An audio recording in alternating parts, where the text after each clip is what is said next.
For today's video mga boss, mga ka-Japan, so ang na-assign sa ating trabaho ngayon ay maglilinis tayo ng maguro o tuna. Dahil yan ay may apat na dumating na tuna ngayon. At saka yung isang ibang klase ay bigay sa amin yan na nagdala ng tuna. So binigyan kami ng isang napakalaking isda. 8 kilos mahigit yan binigay sa amin. So ito nga pala mga tuna to ay tatanggalan namin ng mga tinik.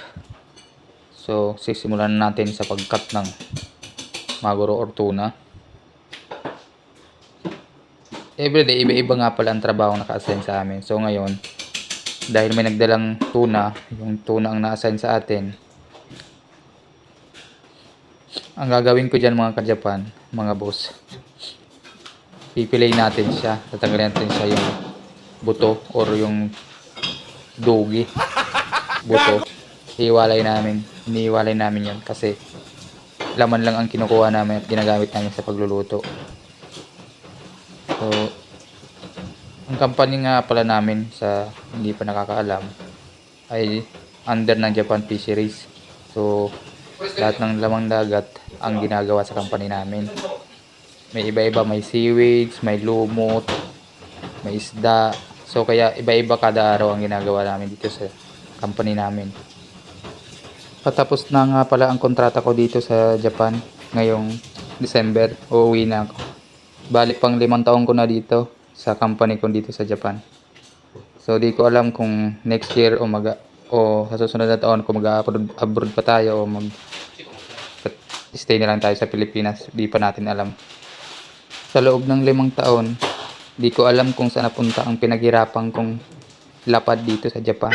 Halos wala tayong naipundar sa Pilipinas. Sanang sa pag-uwi ko ngayong taon na to, may maipundar na tayo sa Pilipinas. Kahit pa paano may naipon na konti, pero hindi naman ganong kalakihan. Kaya kailangan pa rin magsipag araw-araw para tayo ay makaipon man lamang. Kaya pag Sabado at Linggo, pag walang pasok, nag-extra ako kahit anong trabaho dito. Nag-hardinero, karpentero, farmer, kahit ano pinapasok ko na. Kasi kailangan talaga doble kayod. Sa Japan, maganda ang sweldo, pero malaki din ang mga gastos. Sa kambilihin dito ang mamamahal. Kaya kadalasan sa mga Japanese, dala-dalawa ang trabaho, mga extra pa yan bukod sa regular na trabaho nila, nag-extra pa yung mga yan. Kasi mahal talaga ang cost of living dito sa Japan. Pero compare naman sa Pilipinas, medyo maganda rin magtrabaho dito sa Japan kasi medyo halos doble or triple ang sweldo kumpara natin din sa Pilipinas. Hindi ko naman sinasabi na pangit sa Pilipinas. Ang sinasabi ko lang, mas may ipon na konti kung dito ako nagtatrabaho sa Japan kasi simula nung nagkasariling pamilya na ako, medyo kinukulang yung sweldo ko sa Pilipinas. Kaya napag-isipan kong mag-ibang bansa. So yun, sa Japan tayo pinalad. Dito na nga pala ako natuto mag-slice ng tuna. Dati kasi wala akong alam sa kung paano mag-slice ng tuna. Pagdating ko dito, di ko alam na ganyan ang pala trabahong gagawin ko. So sa awa ng Diyos, natuto tayo mag-slice ng tuna, maglinis ng mga isda, iba-ibang klaseng isda. Dito rin ako natuto magmaneho ng sasakyan, forklift. Kasi tinuruan kami dito kahit anong machine na nandito sa company. Pinapasubukan talaga sa amin, tinuturo sa amin. Hindi sila madamot sa mga teknolohiya o mga experience. Hindi sila madamot sa pagturo ng mga paggamit ng mga equipment dito sa Japan. Lalo ng forklift. Tuturuan ka kaagad nila para at least madali mong magagamay yung trabaho at saka hindi masyadong nakakapagod. So dito ako naunang nakapag-drive ng sakyan sa Japan.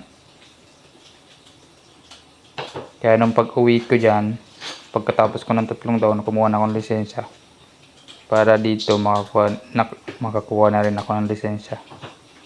Medyo mahirap nga lang yung exam dito nung pagkuha ko ng lisensya. Kasi 3 beses at akong bumagsak. So, paulit-ulit hanggang makapasa. So, ngayon nakapasa na tayo. Kaya nakapagmaneho na tayo dito sa Japan. Ito nga palang lugar na napuntahan ko sa Japan ay napakalit na isla. Nasa taas to ng Taiwan. So, sobrang liit nito. Halos hindi nga mag-1,000 ang tao dito sa isla eh. Kaya, safe na safe, tahimik. At saka ang libangan ko talagang dito. Mag-fishing. Fishing lang, wala ditong mall, walang mapagpapasyalan. Kailangan pang sumakay ng ferry para lang makalabas at mag-shopping o window shopping sa ibang lugar. Pupunta ng mga mall, kailangan pang mag-hotel kasi nga yung biyahe lang dito 2 beses lang sa isang araw. Kaya pag hindi ka nakaabot sa biyahe, kailangan mong mag-stay sa hotel. Kaya magastos pag lalabas ka. Kaya ako bihira ako labas. 1 year halos 1 beses lang o 2 beses lang ako lumalabas sa isla.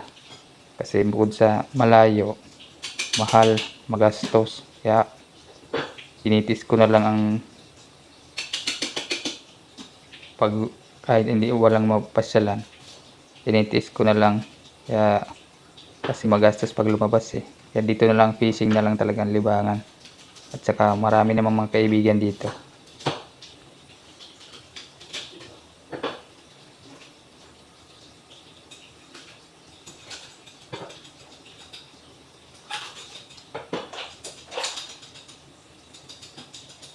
Pagkatapos ko ngang hiwa-hiwain ng mga tuna at ihiwala yung buto niya, tatanggalan ko pa yan ng mga yung tinatawag na chihay dito, yung parang itim, mga kulay dugo sa laman. Kasi mapait yung pag niluluto, kaya tinatanggal pa rin namin yon. Tapos tinatanggalan din namin yun ng balat. Talagang laman lang talaga ng yung mapula-pulang laman lang talagang titira namin dyan. Kasi yun lang ang kailangan sa pagluluto namin.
Hindi ka mga kan. Sasarap, mga dito mo. Ay, cuma namin isi. Kumi, akali.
次はスプーンで。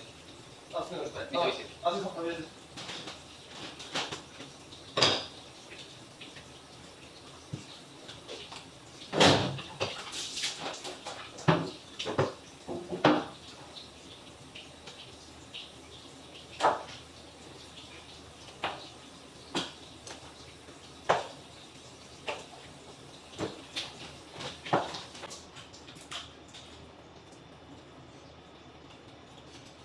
できるの？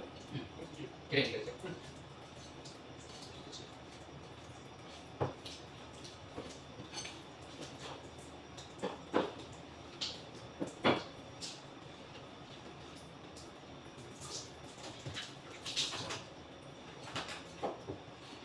これが1だからいいですね。 1は多い。うん。だから取らないといけないから。とりあえず2本切って。違いが。違い。多分じゃないですか。あ、ジャンキー。だけで。あ、もうちょっと。ジャンキー。そうです。でも硬い。はい。一つを柔らかくしたら。まだ売れるの？商品化。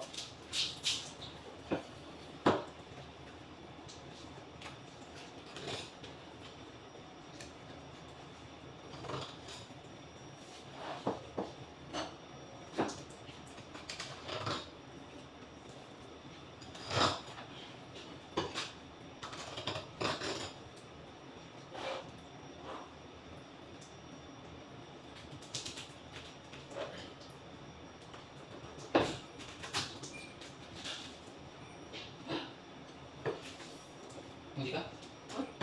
あ、ベラスだった。シーラ。シーラ。シーラって何なの？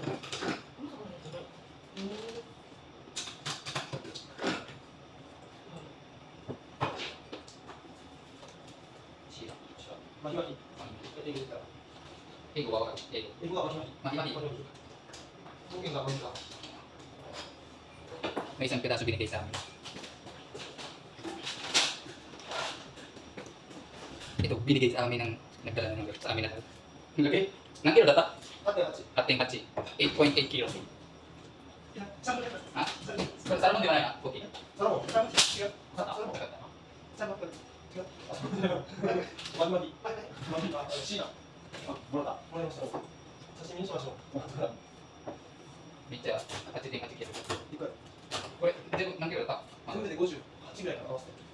はい、ちょっと食べてない。ちっちゃいな。今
Siyempre, hindi natin palalampasin yan kasi mas masarap ang tuna pag bagong huli o kaya galing dagat pag bagong ahon pa lang kasi napaka-fresh.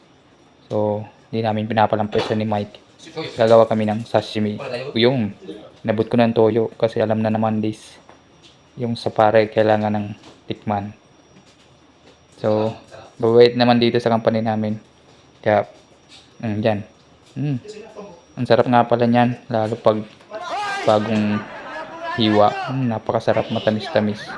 Sasaw-saw mo sa toyo, napakasarap. Hindi yan dito sa company namin. Hindi masyado maigpit, mababait.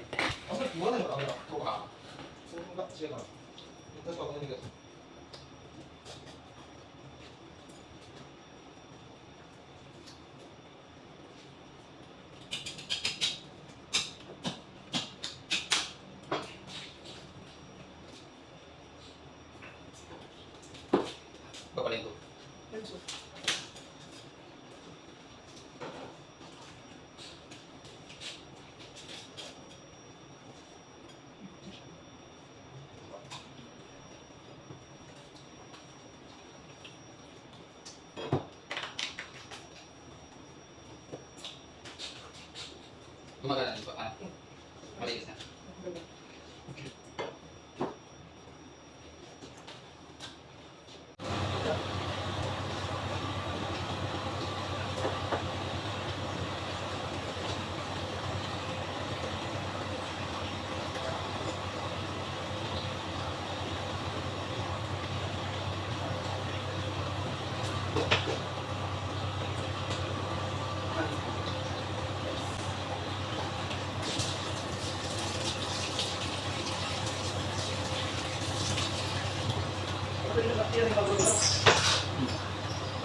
Mas. Halo.